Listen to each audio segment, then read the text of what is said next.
अद्वैत की साधना करके, इसका अनुभव करके जीवन के लगभग सभी कष्टों, दुखों, समस्याओं से मुक्ति पा सकते हैं। परमात्मा ने इस संसार की रचना, जीवन की रचना, इस जगत की रचना द्वैत से किया है। बिना द्वैत के इस संसार की रचना, जीवन की रचना संभव नहीं।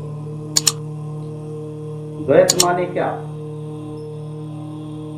सुबह है तो शाम है, दिन है तो रात है, स्त्री है तो पुरुष है, फूल है तो कांटा है, प्रेम है तो घृणा है, जीवन है तो मृत्यु है, इलेक्ट्रॉन है तो प्रोटॉन है, अंधकार है तो प्रकाश है। और इसी थ्योरी का अध्ययन करके एक ब्रिटिश वैज्ञानिक ने एंटी मैटर की खोज की।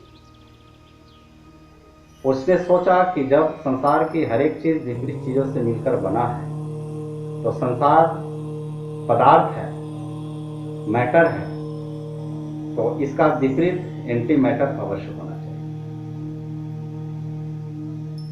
तो आप कहेंगे कि आचार्य जी, इससे दुखों का मुक्ति कैसे पाया जा सकता है?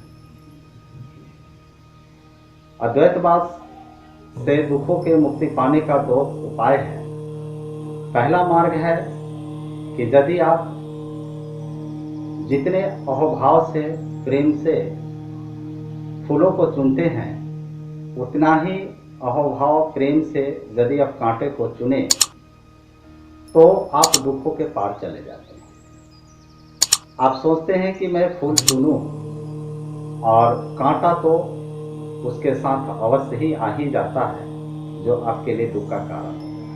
यदि आप पहले से ही फूल और कांटा दोनों को चुनते हैं, तो आप दुखों के पार चले जाते हैं, दुख आपको छूता भी नहीं, क्योंकि आपको पहले पता है कि फूल चुने हैं तो कांटा आएगा, यानी पहले से स्वीकार कर चुके हैं, और इस कारण आपको दुख छूता नहीं है, आप दुखों के पार चले जाते हैं। दूसरा मार्ग है कि ना आप फूल चुने, ना कांटा चुने। जब आप फूल नहीं चुनेंगे तो कांटा जो है उसके साथ आएगा नहीं।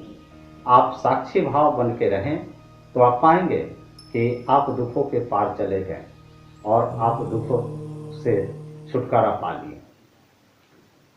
यदि आप